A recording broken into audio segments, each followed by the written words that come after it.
Bonjour à tous et bienvenue sur cet audio. Ça fait longtemps que j'ai pas fait un audio un peu spirituel, un peu témoignage, transmission, enseignement.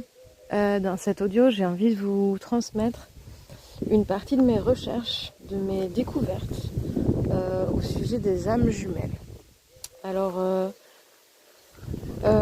c'est mieux pour, je pense, comprendre cet audio d'avoir déjà un certain cheminement, une certaine ouverture de conscience, un vécu en lien avec l'âme, le chamanisme, une culture un peu mystique, parce que du coup, j'ai pas mal exploré et poussé mes recherches. Donc, si vous n'avez pas les bases, ça va peut-être être un peu compliqué.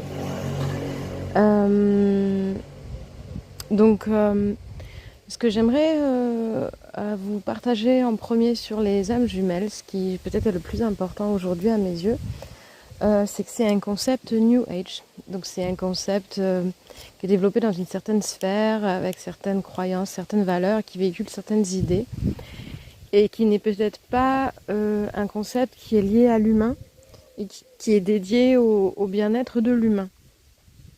Âme, corps, esprit. Alors, l'âme, c'est important, hein, je suis la première à dire que voilà, c'est important d'être en accord avec soi, avec son cœur, ses émotions, son féminin. Mais peut-être qu'aujourd'hui, ce que j'ai envie de vous transmettre, c'est que l'âme jumelle, ça va un peu trop loin et que ça va peut-être pas dans le bon sens et que c'est peut-être une perte colossale de temps et d'énergie et d'amour de soi. Alors tout d'abord, moi, ce que j'ai pu voir dans mon cheminement, dans ma vie personnelle et dans tous les gens que j'ai côtoyés, fréquentés ou qui m'ont sollicité, c'est que souvent, quand on pense être dans une relation avec une âme jumelle, ce qui se présente souvent, c'est un archétype de nos parents.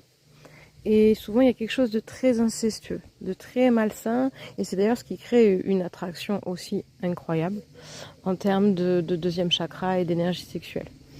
Donc, déjà, l'une des premières choses que j'aimerais dire, c'est qu'en fait, je commence à penser qu'on ne devrait jamais avoir d'aventure amoureuse avec quelqu'un qui résonne comme une âme jumelle.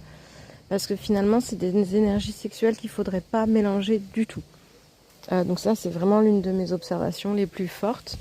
Et on lit quand même parfois sur quelques sites, dans quelques livres, que les âmes jumelles, en effet, ne sont pas censées être en couple, mais ferait mieux de rester des relations platoniques et des relations de partenariat et de travail. Un petit peu comme des grands amis de cœur ou des frères et sœurs. Mais en aucun cas, il faudrait aller avoir une sexualité parce que finalement, ça crée des choses assez dissonantes, assez extrêmes et qui vont peut-être pas dans le sens de l'épanouissement de l'humain et du quotidien et de l'amour et de la stabilité.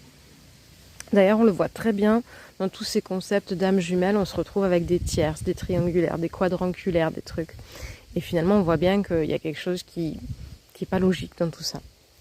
Voilà, donc ça c'était pour le côté un petit peu psychanalyse, où l'âme jumelle finalement c'est plus un archétype parental qui revient nous chercher un peu, et que c'est pas forcément quelque chose à creuser. Ensuite, je vais aller un peu plus loin dans l'aspect mystique, cosmique, et pourquoi peut-être on développe autant la thématique des âmes jumelles aujourd'hui dans le monde et en Occident. Je commence à soupçonner qu'en fait cette histoire d'âmes jumelles, c'est lié vraiment à des parts de nous exilées à d'autres endroits, des parts non humaines, des parts intraterres, extraterres, E.T., mettez les mots que vous voulez, entités, anges, démons. Le mot m'intéresse pas tant que ça. Disons que je pense que on est tous plus ou moins dissociés à des certains niveaux pour différentes raisons. Il y a des gens qui peuvent être dissociés quasiment à 100%, des gens qui ont très peu de dissociation parce qu'ils ont vécu très peu de traumas. Mais souvent les gens qui ont eu des traumas très tôt, donc tout ce qui est perte gémellaire intra-utérine, tous les gens qui ont des prénoms de L, de N, voilà, ce type-là de profil, en tout cas en Occident. On a souvent une perte gémellaire intra-utérine avec un choc électromagnétique fort, et souvent on a une dissociation avec un double en nous, une médiumnité claire et nette. Et donc potentiellement les corps sont ouverts à d'autres formes d'énergie qui sont non humaines et qui peut-être sont avec nous depuis toujours. Et je porte pas du tout de jugement de valeur sur ça. Je pense que c'est ni bien ni mal, ni bon ni mauvais, ni à à alimenter ni à rejeter, hein, ça m'appartient pas. Mais je pense que c'est un fait aujourd'hui et que c'est important par rapport à ce qu'on vit actuellement au niveau planétaire, au niveau galactique, sur finalement comment on prend soin de notre humain, comment on aime notre humain, où est-ce qu'on va avec notre humain. Et je commence à me demander si cette histoire d'âme jumelle va vraiment dans le sens de l'évolution réelle et du respect du corps et de l'humain et de la dualité en fait. Donc en ça, voilà, j'avais envie de vous partager que finalement, c'est mieux peut-être de laisser de côté cette histoire. De mon vécu à moi, tout ce qui est vraiment de l'ordre de l'âme jumelle a été explosif, extraordinaire, fou, incroyable, dans les ressentis corporels, mystiques, émotionnels, la sexualité. Ça a été des portes, ça a été des moments, mais ça a aussi été des très grandes douleurs, des très très grandes douleurs, des grands questionnements, beaucoup d'instabilité, beaucoup de perte d'ancrage, beaucoup d'intrusions au niveau des corps. Et finalement, aujourd'hui, je dirais que ça a été très beau pour l'expérience, c'est très intéressant parce que moi, je suis quelqu'un qui aime écrire des livres, qui aime transmettre. Mais est-ce que le conseiller à quelqu'un aujourd'hui de vivre ça, de s'y mettre corps et âme? J'ai vu des gens qui faisaient tout pour leur âme jumelle du jour au lendemain, qui démontaient tout, qui déménageaient, qui se réengageaient, Moi, aujourd'hui, je serais très, très, très mitigée sur cet aspect-là. Parce qu'en plus, ce que j'ai vu de l'âme jumelle, c'est que c'est plus un chemin, c'est plus des carrefours, c'est plus des rencontres, des portails, des portes, des événements ponctuels, des sortes d'accompagnement thérapeutique entre âmes jumelles finalement, des piliers, des coachs, ces sortes de postures et de positionnement dans la relation à autrui.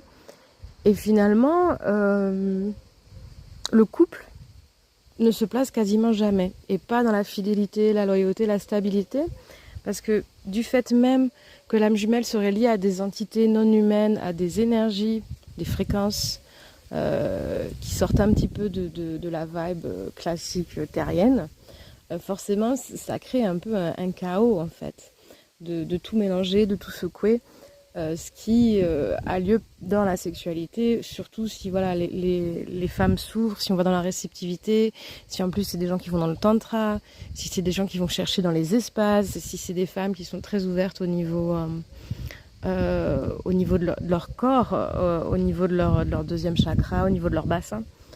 Donc voilà, c'est un peu ce que j'avais envie de vous partager dans les très grandes lignes aujourd'hui sur ce sujet-là. Que finalement c'est peut-être pas la panacée, c'est peut-être pas utile et bon, et puis c'est peut-être pas vraiment ce qu'on essaye de nous faire croire. Donc je pense que c'est assez nouveau comme façon de voir ce sujet, cette thématique. Voilà. Je reste disponible pour des accompagnements, et puis sinon je vous dis à la prochaine.